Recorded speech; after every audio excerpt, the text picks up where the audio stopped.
Hello students, I am Gunwan Patel from Logic Institute and today I am with the next lecture of Units and Measurement. In this lecture, we will discuss about dimensional formula. It is very important topic for the JEE as well as NEET as well as board also. ठीक है ना बच्चों, तो ये बहुत ज़्यादा important topic है. Dimensional, it means dimensional formula gives the one kind of dimensions of particular quantity. Particular quantity मान लो, समझ लो, this is speed. Speed is related to the distance by time. It is one kind of rate of distance. So the dimension of speed may be some kind of distance related to some kind of time. ठीक है ना बच्चों, और एक देख लो, that is area. Area is equals to length into breadth. और अगर square का समझ लो L स्क्वायर, ये था रेक्टेंगल का. और अगर आप सर्कल का समझ लो पाई आर स्क्वायर, अगर आप सिलेंडर का समझ लो 2 पाई आर एच. समझ रहे हो बच्चों? तो this is one kind of dimensions of particular quantity. अब स्पीड का डायमेंशंस हो गया डिस्टेंस एंड टाइम, एरिया का डायमेंशन हो गया लेंथ एंड ब्रेथ, और L square pi R square. ये सारे फॉर्मूलाज अलग अलग हैं लेकिन उसके डायमेंशंस सेम हैं. बिकॉज यहाँ पे डायमेंशन क्या बता रहा है? This length is denoted by some dimensional formula. Length मतलब some kind of related to distance, breadth also related to distance. मतलब distance is one dimension of area. लेकिन यहाँ पे क्या है? लेंथ इंटू ब्रेथ मतलब two distances. Here L square two distances हो गया L into L. Pi R square मतलब pi into R. So two distances. यहाँ पे क्या हो गया? 2 पाई into R into H. R is a radius of cylinder and H is equal to height of cylinder. ये भी दो डिस्टेंसेस हो गए. मतलब एरिया का डायमेंशन 2 डिस्टेंस होना चाहिए, 2 डिस्टेंस होना चाहिए. समझ रहे हो बच्चों? तो this are represented by dimensional formula. Particular quantity कितने डायमेंशंस पे डिपेंडेंट है वो हमें डायमेंशनल फार्मूला से ही पता चलेगा. अब डायमेंशनल फार्मूला हर डिस्टेंस के लिए अलग अलग तो नहीं हो सकता. जैसे मान लो यहाँ पे डिस्टेंस, लेंथ भी डिस्टेंस है, ब्रेथ भी डिस्टेंस है, तो दोनों को रिप्रेजेंट करने के लिए एक जनरल फार्मूला होना चाहिए. ठीक है ना बच्चों? तो यहाँ पे हम डायमेंशनल फार्मूला को रिप्रेजेंट करने के हम लिखेंगे द फार्मूला, उसका डेफिनेशन लिख लेंगे. The formula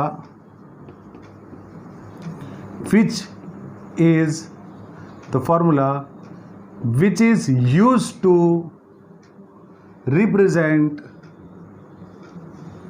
the dimensions of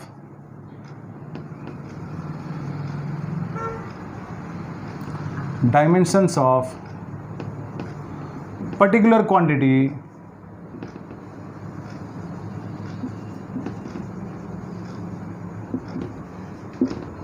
the formula which is used to represent the dimensions of or which dimensions of particular quantity called dimensional formula. It is called what? Dimensional formula. मतलब किसी भी quantity को हम उसके dimensions के form में अगर हम रिप्रेजेंट करेंगे तो that representation is known as dimensional formula. अब यहाँ पे स्पीड डिस्टेंस बाय टाइम मतलब स्पीड में 2 डायमेंशन हो गए. एक डिस्टेंस मतलब वन काइंड ऑफ डिस्टेंस, और यहाँ पे एक हो गया time. Area it also depends on 2 dimensions, length into breadth मतलब दो डिस्टेंस पे डिपेंडेंट है, तो उसको 2 डिस्टेंस में कुछ ना कुछ रिप्रेजेंट करना पड़ेगा. और एक समझ लो that is force. F is equals to mass into acceleration. Mass is one dimension, acceleration मतलब वेलोसिटी मतलब डिस्प्लेसमेंट बाय मतलब एक्सेलरेशन मतलब वेलोसिटी बाय टाइम. अगर आप वेलोसिटी को और ज़्यादा सिंप्लीफाई करोगे तो मास इंटू वेलोसिटी मतलब डिस्प्लेसमेंट डिवाइडेड बाय टाइम, तो टाइम स्क्वायर हो जाएगा. मतलब it depends on this force can be represented by some dimensions. एक तो हो गया मास, एक हो गया डिस्प्लेसमेंट मतलब सम काइंड ऑफ डिस्टेंस, और एक हो गया टाइम. टाइम का 2 है मतलब इट डिपेंड्स ऑन 1, 2, 3 4, टाइम 2 है ना, तो 4 डायमेंशंस पे डिपेंड होगा। ठीक है ना बच्चों? तो this all can be represented by dimensional formula. तो हम अगर डिस्टेंस को रिप्रेजेंट करना चाहते हो तो कौन से डायमेंशनल सिंबल से आप रिप्रेजेंट कर सकते हो? अगर मास को रिप्रेजेंट करना चाहते हो तो हम कौन से डायमेंशनल रिप्रेजेंटेशन, मतलब कौन से सिंबल से हम रिप्रेजेंट कर सकते हैं, वो हमें समझना होगा। तो एकदम सिंपल सा है, देखिए ध्यान दीजिए। Here mass m, capital M is used to represent, capital M is used to represent the units of mass। क्योंकि मास का यूनिट, अगर कोई मास पे डिपेंड होगा तो मास की यूनिट या तो केजी हो सकता है, या तो ग्राम हो सकता है, या तो मिलीग्राम हो सकता है, या तो सेंटीग्राम हो सकता है। So many units of mass, ये सारे यूनिट क्या रिप्रेजेंट कर रहे हैं? मास को रिप्रेजेंट कर रहे हैं। मतलब हमें अगर उसको डायमेंशंस में रिप्रेजेंट करना होगा तो we have to use capital M. Capital M it is used to represent, it is used to represent the power of unit of mass। अब मास के यूनिट्स कौन से हैं? केजी, ग्राम, मिलीग्राम, सेंटीग्राम, माइक्रोग्राम, नैनोग्राम, बहुत सारे हो सकते हैं। तो मैं यहाँ पे एक जनरल फॉर्मूला यहाँ पे हम अगर लेंगे तो KG, if KG raise to X, मान लो ऐसे किसी क्वांटिटी के यूनिट्स में केजी रेस टू समथिंग आ गया, मान लो केजी स्क्वायर आ गया, तो हमें ये समझना होगा कि ये जो क्वांटिटी, जो पर्टिकुलर क्वांटिटी है, यूनिट ऑफ एक्स, मान लो एक्स का यूनिट केजी स्क्वायर आ गया। मतलब हमें ये समझना है कि ये जो एक्स है ना, which depends on the 2 dimensions of mass. अब केजी स्क्वायर, यहाँ पे केजी रेस टू एक्स बताया मैंने, वैसे केजी स्क्वायर होगा तो हम उसको डायमेंशनल फार्मूला से कैसे रिप्रेजेंट करेंगे? तो अगर केजी का जो भी पावर होगा that is represented by power of M. अगर केजी स्क्वायर है तो dimensional formula of X is represented by m2। ठीक है ना बच्चों? एकदम सिंपल सा है। लाइकवाइज अगर मान लो लेंथ, तो लेंथ के लिए L होगा। It is used to represent the power of unit of distance। अब डिस्टेंस कोई भी टाइप का हो सकता है। Distance, displacement is also called as distance, it is one kind of displacement, one kind of distance. अगर length समझ लो it is also one kind of distance, breadth समझ लो it is one kind of distance. ये सारे distance को represent करने के लिए हम L को यूज़ करेंगे। जनरली हम जानते हैं डिस्टेंस का ऐसा यूनिट होता है metre. So metre raise to X होगा तो हम उसे L रेस टू एक्स से रिप्रेजेंट करेंगे। Likewise T use to represent, it is use to represent, it is used to represent the power of unit of time, and we know that time can be represent second, nanosecond, hour, minute, बहुत सारे units है। तो हम यहाँ पे generally second लेंगे, यहाँ पे फॉर एग्जांपल दैट इज, और एग्जांपल ले लेंगे फॉर एग्जांपल, इसका for example it's for example second raise to X, that is t raise to X. Likewise आप समझ लो A ampere, that is it is use to represent the power of unit of electric current. अब electric current के unit तो बहुत सारे हैं, ampere, milli ampere, micro ampere, लेकिन आप वो सारे यूनिट के पावर को ए के पावर से रिप्रेजेंट करोगे। दैट इज़ अगर एम्पियर का एक्स पावर होगा तो वो ए का एक्स पावर हो जाएगा, मिली एम्पियर का भी एक्स पावर होगा तो वो ए का एक्स पावर हो जाएगा। सो हम यहाँ पे for our understanding we will take ampere. फिर ले लो K that is it is use to represent the power of unit of temperature. अब टेम्परेचर के यूनिट्स तो बहुत सारे हैं, जैसे 3 units we know that, Celsius, Fahrenheit, kelvin. तो अगर मैं यहाँ पे एमकेएस अगर यूनिट लूँ तो केल्विन रेस टू एक्स, तो it is represented by k raise to x। So this is the basic fundamental of dimensional formula. अगर किसी क्वांटिटी के डायमेंशनल फार्मूला को रिप्रेजेंट करना होगा तो हम कुछ सिंबल से रिप्रेजेंट करेंगे। तो देखो, dimensional formula, it is the formula which represents the quantity in the form of dimensions. ठीक है ना, वो उसके डायमेंशंस के फॉर्म में रिप्रेजेंट कर सकते हैं। वीडियो पॉज करके आप कॉपी कर सकते हो। ठीक है, एकदम सिंपल सा है, प्लीज ध्यान दो। फिर लिखेंगे हम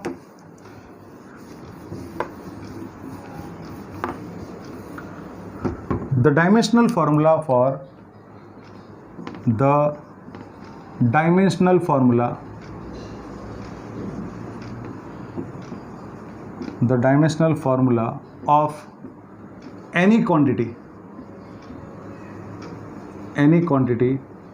A is represented by or is denoted by likewise square bracket of A। मतलब ये समझना है डायमेंशनल फार्मूला ऑफ A। ठीक है ना बच्चों, अब हम कुछ क्वांटिटीज के डायमेंशनल फार्मूला आज डिराइव करेंगे। जैसे मान लो फर्स्ट क्वांटिटी, प्लीज ध्यान देना, एकदम सिंपल सा है। क्वांटिटी है डिस्टेंस, मतलब मान लो लेंथ। प्लीज ध्यान दो, लेंथ का सिंबल हो गया L, it's unit is what, metre.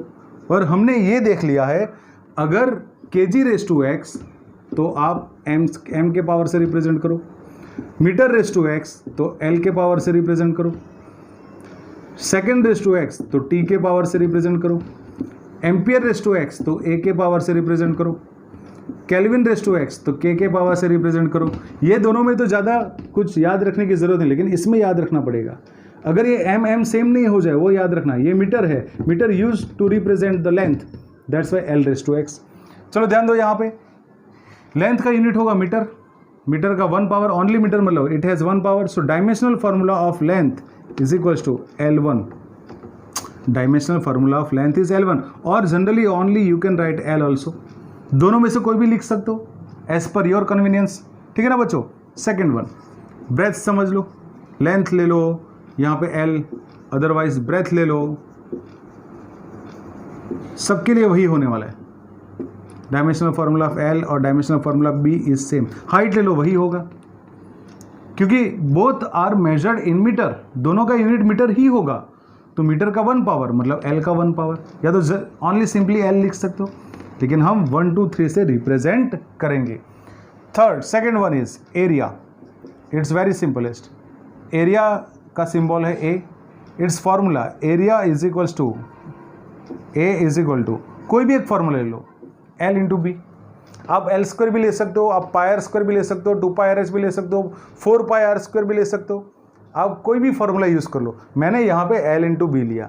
So the unit of A, unit कैसे बनेगा, एरिया का यूनिट। जैसे length can be measured in metre, breadth can be measured in metre, so metre into metre is what, metre square.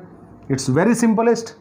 अगर ऐसा हो गया, so the dimensional formula of A metre is to 2, so L2। जितना metre का power होगा वो हम L से रिप्रेजेंट करेंगे। This square bracket represents the dimensional formula of quantity. Here dimensional formula B is same as dimensional formula of L because both are measured in metre, so metre is to 1, so L is to 1। Here area unit of area is metre square, so metre square, that's why it is represented by L square.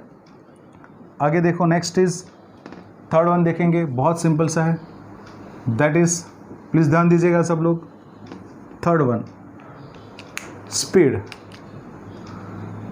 Speed और as well as velocity, दोनों का हम साथ में represent करेंगे क्योंकि दोनों का फॉर्मूला सिमिलर जैसा है। तो कुछ ऐसे होगा, speed v is equal to distance by time. चलो यूनिट बनाएंगे हम। Distance can be measured in metre, time can be measured in second, तो ये हो गया मीटर पर सेकेंड। सेकेंड जब भी न्यूमरेटर में जाएगा तो उसका -1 पावर हो जाएगा because it is in the denominator. चलो, what is the dimensional formula of velocity और स्पीड, क्या बनेगा, मीटर का जो भी पावर होगा it is represented by L। तो यहाँ पे मीटर का 1 पावर है तो L 1 हो जाएगा। सेकेंड रेस टू -1, सेकेंड का जो भी पावर होगा वो T से रिप्रेजेंट होगा, so that's why T raise to -1। This is the dimensional formula of speed और वेलोसिटी, दोनों सेम ही होगा। Next third one is acceleration. अगर आपको एक बार यूनिट्स पता चल जाए तो आप आराम से डिराइव कर सकते हो, कुछ हद तक आप यूनिट पे से कर सकते हो, बाकी after then onwards you have to apply the dimensional formula of some quantities directly. जो प्रीवियस क्वांटिटी की जो भी है वो डायरेक्ट आप यूज़ कर सकते हो, वो भी बताऊंगा कैसे होगा। देखो acceleration, acceleration A is equals to velocity by time, ठीक है। चलो यूनिट फाइंड करेंगे, unit is equals to, velocity का यूनिट क्या है मीटर पर सेकेंड, और ये टाइम का यूनिट क्या है second, second goes to numerator, तो ये हो गया metre per second -2 metre per second square, क्योंकि -1 और एक 1 पावर ऊपर आएगा तो -1 -2 हो जाएगा। So the dimensional formula for the acceleration is metre, the power of metre can be represent by the power of L, तो ये हो जाएगा L1 second raise to -2, second का जो भी पावर होगा वो t से रिप्रेजेंट करेंगे तो t raise to -2। It's very simplest. तो likewise we can derive the dimensional formula of particular quantity. किसी भी क्वांटिटी का आप डायमेंशनल फार्मूला डिराइव कर सकते हो, आपको बाय हार्ट करने की ज़रूरत नहीं है। आप सिर्फ ऐसे कुछ बेसिक क्वांटिटी के डायमेंशनल फार्मूला याद रखो और उसके यूनिट पे से आप डायमेंशनल फार्मूला बना सकते हो। जैसे मान लो next is fourth one is you know that force. चलो फोर्स का देखो, फोर्स का फॉर्मूला होगा force is equals to mass into acceleration m into a. चलो यूनिट बनेंगे हम, यूनिट कैसे बनेगा, मास का यूनिट होगा kg और एक्सेलरेशन का यूनिट अभी देख लिया मीटर पर सेकेंड स्क्वायर। मैंने बताया ना कि प्रीवियस जो डिराइव किया हुआ है ना वो कुछ क्वांटिटीज़ का आप याद रखते जाओ, तो वापस यहाँ पे एक्सेलरेशन का आप साइड पे ढूंढ के लिख लो तो भी चलेगा। आप कैसे भी कर लो, you can derive the dimensional formula of any quantity. आपको ये सब रट्टा मारने की ज़रूरत नहीं होगी, आपको सिर्फ उसका फार्मूला पे से उसका यूनिट डिराइव कर लो और यूनिट पे से आपको डायमेंशनल फार्मूला मिल ही जाएगा। देखो dimensional formula for the force is equals to kg, हमने बताया kg का जो भी पावर होगा वो m से रिप्रेजेंट होगा, kg raise to 1 so m raise to 1। Metre का जो भी पावर होगा वो l से रिप्रेजेंट होगा, metre raise to 1 l raise to 1। Second का जो भी पावर होगा वो t से रिप्रेजेंट होगा, second raise to -2 t raise to -2। It's very simple, this is the formula for the force. Next देख लो, अब आप देखोगे यहाँ पे नेक्स्ट हम फाइंड करेंगे that is work done, work W। Please ध्यान देना, वर्क डन का जो भी डायमेंशनल फॉर्मूला होगा it is also for the energy, it is also for the torque. ये सारे क्वांटिटीज आपके आगे आने वाले हैं, तो आपको इसमें ज़्यादा कंफ्यूज होने की ज़रूरत नहीं है। अभी के लिए सिर्फ याद रख लो work done W, work done is equal to force into displacement. Work done is equal to what, force into displacement. ये सारे क्वांटिटीज का डायमेंशनल फॉर्मूला सेम है, इसलिए आप सिर्फ एक का याद रख लो, बाकी सबका साथ में कंपेयर कर लेना, एकदम सिंपल सा है। फोर्स, अब ध्यान दो, अब मैं यहाँ पे दो टाइप से डिराइव कर सकता हूँ, एक तो यूनिट वाली मेथड से और अदरवाइज एक डायरेक्ट भी कर सकता हूँ। देखो यूनिट वाली मेथड से हम देखेंगे, यहाँ पे भी ये यूनिट वाली मेथड तो देख लिया, अब डायरेक्ट भी कर सकते हैं। डायमेंशनल फार्मूला फॉर फोर्स, देखो इसको ही हम डायरेक्ट डिराइव करेंगे, बहुत ज़्यादा सिंपल है। Direct dimensional formula of F is equals to dimensional formula of mass into dimensional formula of acceleration. चलो मास का डायमेंशनल फार्मूला क्या था, m1 because it is measured in kg, और एक्सेलरेशन का भी याद रख लो that is metre per second square, मतलब L1 t-2, L1 t-2। Done, very simplest. ये डायरेक्ट भी आप कर सकते हो, तो ऐसे भी हम डिराइव कर सकते हैं। चलो यहाँ पे फोर्स इनटू डिस्प्लेसमेंट, मैंने बताया आप दो मेथड से कर सकते हो, एक तो यूनिट से या तो डायरेक्ट। चलो यूनिट से करेंगे, यूनिट इज इक्वल्स टू, चलो फोर्स का यूनिट क्या होगा, kg metre per second square into this displacement, displacement is measured in metre, मतलब यूनिट हो गया kg metre into metre, metre square, और सेकेंड रेस टू -2। चलो ये यूनिट हो गया। चलो इसका dimensional formula for the work done is equal to kg मतलब m1 metre, metre raise to 2 तो L2, second raise to -2 t-2, हो गया, डन। It's very simplest. ये आप यूनिट में से भी डिराइव कर सकते हो, otherwise we can derive directly the work done is equal to dimensional formula, ये और करके लिख पाओगे आप, ये और करके लिखना है ऐसे नहीं होना चाहिए कि आप बोलोगे सर कौन सी मेथड करें, एज पर योर कन्वीनियंस। आप या तो ये मेथड फॉलो करो यूनिट वाला, या तो ऐसे भी कर सकते हो। मैं दोनों का बता रहा हूँ क्योंकि जब कुछ बड़ी बड़ी क्वांटिटीज आएगी तब आपको ये यूनिट वाला मेथड यूज़फुल नहीं होगा, ये वाला मेथड यूज़फुल होगा, इसलिए इस पर ज़्यादा ध्यान दीजिएगा।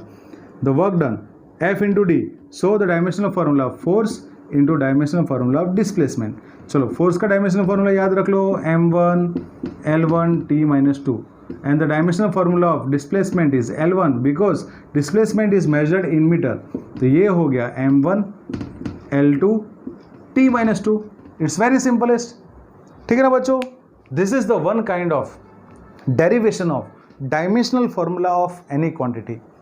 तो आज हम ये कुछ क्वांटिटीज़ के डायमेंशनल फार्मूला डिराइव किए हुए, नेक्स्ट डे कल हम इससे और ज़्यादा दूसरे डायमेंशनल फार्मूला भी डिराइव करेंगे, ठीक है ना। ये जेई नीट में बहुत ज़्यादा यूज़फुल है, तो ये बोर्ड और जेई दोनों के लिए लेक्चर्स में यूज़ होगा, ठीक है ना बच्चों। तो आप दोनों के लिए आप लिख सकते हो, ये जेई के बुक में भी और नीट के बुक, जेई नीट के बुक में भी, एज वेल एज बोर्ड के नोटबुक में भी, ठीक है ना बच्चों। तो just copy down, it's very simplest. This is acceleration, थोड़ा रफ हो गया है, देखो आप कर सकते हो, बहुत ज़्यादा सिंपल है, कॉपी डाउन।